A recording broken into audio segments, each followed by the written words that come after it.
G'day viewers, Seps here. Welcome to part 2, tuning up the HQ.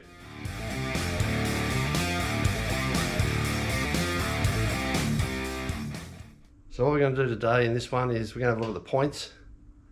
I'm going to show you how we do the timing, set the points up and get it all running nice and smooth. So for the sake of the video, it doesn't go too long. I've already warmed this engine up and I've had a bit of a look at it. I've done some adjustments and I'm going to go through it with you again so you understand what that process is. So the first thing we need to do obviously is unclip the distributor cap, and we'll just get that out the way.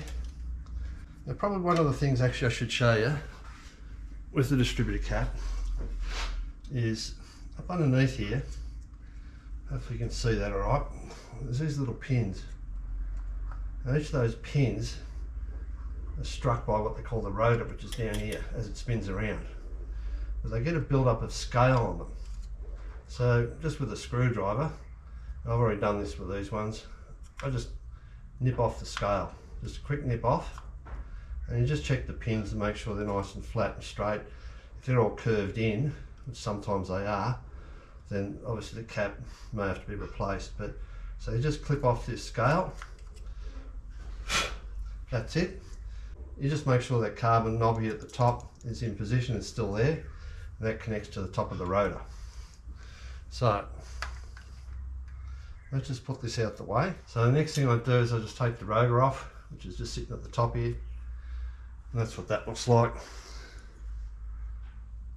It's like a brass piece at the top there, so I just make sure that's all in clean. Looks pretty good there. Make sure that hasn't got any scale on it, and that's all good as well.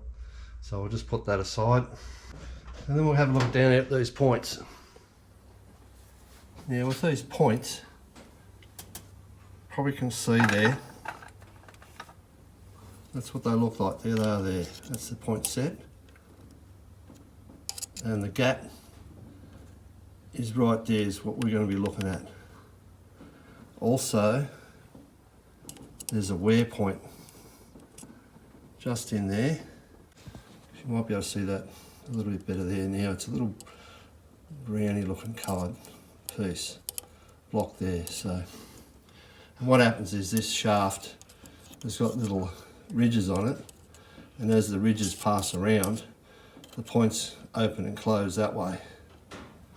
So first thing we need to really do is to check the points, I might just put a bit more light down here, is we need to line up that rubbing block, I suppose you'd call it, that rubbing block there with one of those ridges. So to do that I just grab hold of the fan of the engine, of course it's in neutral, I just rotate the engine around, so this is moving all the pistons and everything.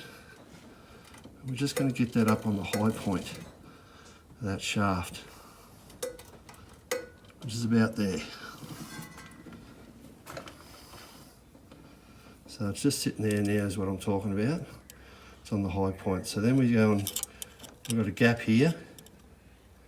We just put our feeler gauge in there and just check the gap. Now this one's supposed to be around from memory it's 19 to 23 thou, and which it is actually. I've checked that and I've adjusted accordingly. So to adjust it can take a bit of time. This screw here, this is how you remove them as well. That screw, you undo it, and then you've got to move this plate, this left or right, and then that'll open this gap up according to how much you want it. So it's set at the moment. It can be a fair task and take a fair bit of time, so I didn't want to bore you on the video with that. But that is set correctly with the feeler gauge. Even though they're old points, in the book it says you don't supposed to use a feeler gauge.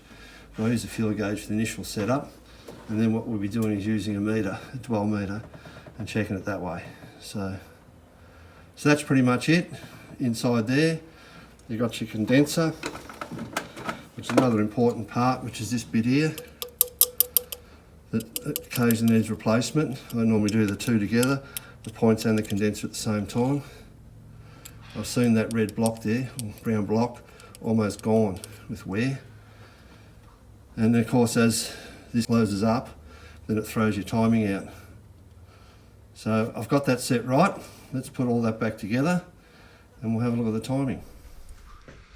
Now the other thing you need to be mindful of if you're going to actually change the points is the little screw that holds the points in position. You've got to be really careful that you don't drop that inside the distributor there, because it'll go down through the shaft and get stuck down there and you've got to pull the whole distributor out. So what I like to do is, there's a couple of little gaps around that plate. What I like to do is put a bit of, probably a small little bit of rag or something like that in there, just to make sure that if you do drop the screw, it doesn't actually slide down. You'll be able to retrieve it. So here's a set of points I thought I'd show you. Hopefully you can see that okay. And that little block there, just on top, that brown one, that's the bit that wears on the shaft. And these points, you start off with your gap like that, and then as the block wears down, because it's sitting out like that, as it wears down, the gap closes up. So that's your major wear point. And of course these points in here, these little plates, they can actually pit, get a hole in them. Once that happens, then you generally have an engine miss. It starts to miss a bit when you're driving. So that's basically what they look like. That's the screw, the hole where the screw goes in to hold them down to the base plate. Plug them on. That's how they work, pretty basic. Just put the rotor back on, that only goes on a certain way. Make sure that's locked down all right. Got our tags out there for the distributor cap, make sure they're out. Let's take a little bit of wire off. We'll just make sure we put that on the correct way. Put that back on.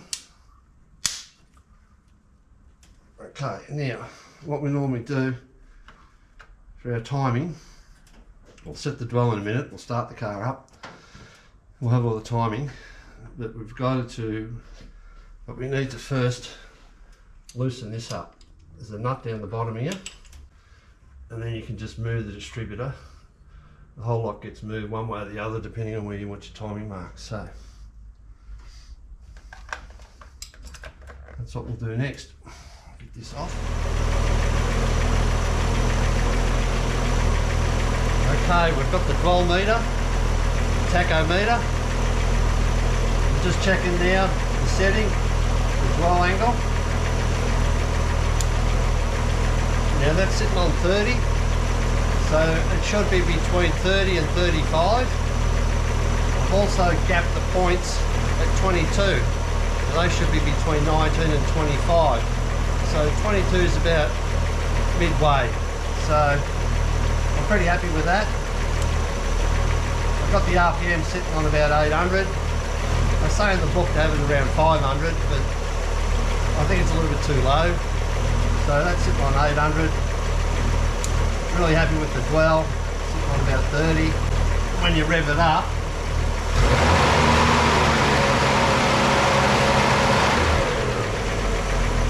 it shouldn't move more than about 2 degrees, because it doesn't. But it does drop back down to 28, but I'm still going to leave it at that because I know it's gapped right. Alright, let's get on to the timing.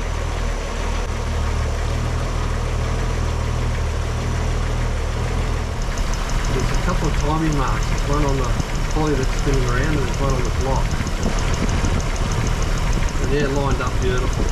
Sitting on about 6 degrees. The book says 4. I like to run it a little bit advanced. So it's sitting on about 6 exactly. And to alter that, like I said, we'll turn the distributor one way or the other. Yeah, so that's about it. It's running pretty well. Still going there behind me, nice and smooth. So you just got to remember, you've got to set your points first, then you actually do your timing, and you should be good to go. So I'll say thanks for watching, take it easy, see you on the next one.